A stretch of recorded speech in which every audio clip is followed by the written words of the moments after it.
Salut tout le monde. Oui, je sais, c'est pas une situation confortable, mais je fais comme Emily Blunt dans Sans un bruit. Oui, des monstres sanguinaires ont envahi la planète. Oui, oui, ils l'ont carrément détruite. Il n'y a plus personne. Bah oui, si, il y a une poignée de survivants. Et pour s'en sortir, ils ne doivent faire aucun bruit. Sinon, les monstres, ils rappliquent dardard et vous tuent sur le coup. Attention, on dirait que j'entends un bruit. Ça va aller. Alors, comme je vous disais, un scénario classique. Oui, on a déjà vu ça dans plein de films. Un monde apocalyptique.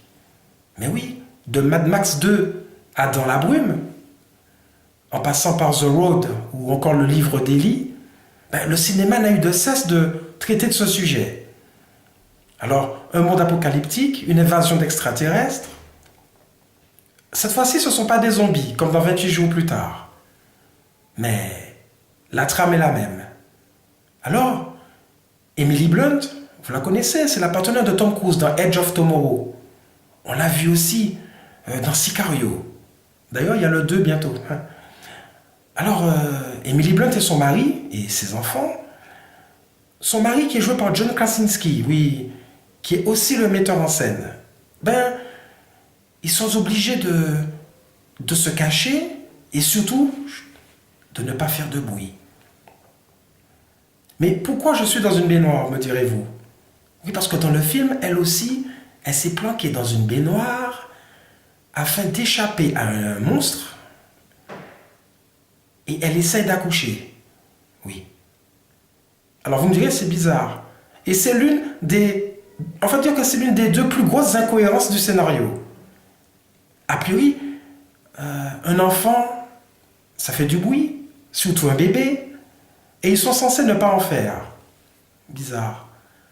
D'autant plus que dans le film, c'est un couple qui fait tout pour ne pas faire de bruit. Ils ont aménagé toute leur vie en essayant d'échapper aux monstres sans en faire un. Enfin, un bruit, bien sûr.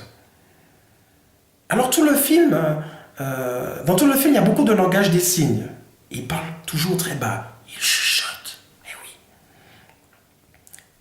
À ce niveau, c'est très bien fait. Vraiment, la réussite de ce film, c'est vraiment d'avoir capté, on va dire, l'ambiance angoissante. On va dire, capter la menace qui rôde. Et un peu comme John McTiernan avait fait avec le premier Predator, les monstres sont soigneusement montrés, et quand ils interviennent, c'est sec, radical, impitoyable, sans concession. Et pour ça, le film est d'une redoutable efficacité. Mais comme je vous ai dit, c'est un thème ultra classique. Et il y en a un dedans, un de ces thèmes, qui revient très régulièrement. Hollywood adore parler de la famille. Mais pas que Hollywood, car dans La Brume, rappelez-vous, le film avec Romain Duris et Olga Kurylenko, avec... Attendez. C'est bon. Dans La Brume, il y avait aussi une famille qui se cachait.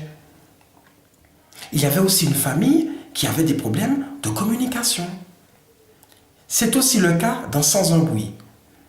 Et le thème de la communication qui est rendu difficile à la fois par la situation et par, on va dire, l'entente entre la famille, puisqu'il y a une ado et elle a envie de vivre sa vie.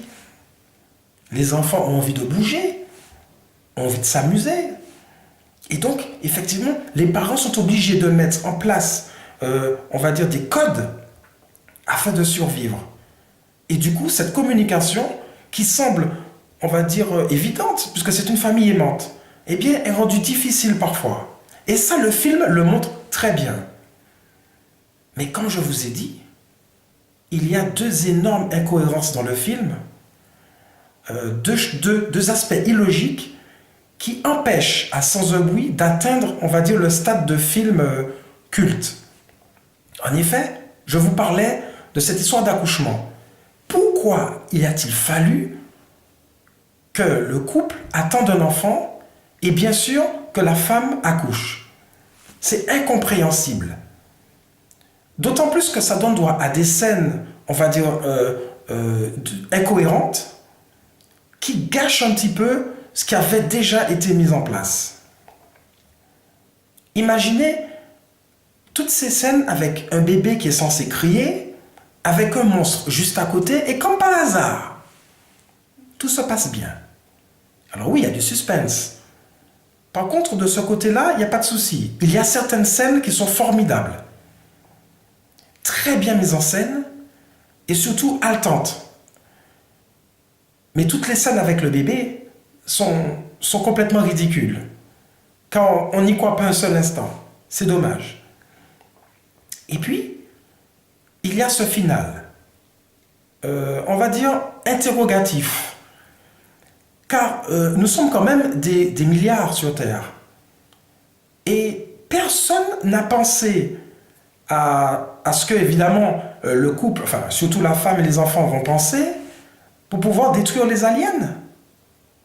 Vraiment, à Hollywood, ils essaient vraiment de nous prendre pour des idiots. Mais bon, c'est toujours comme ça.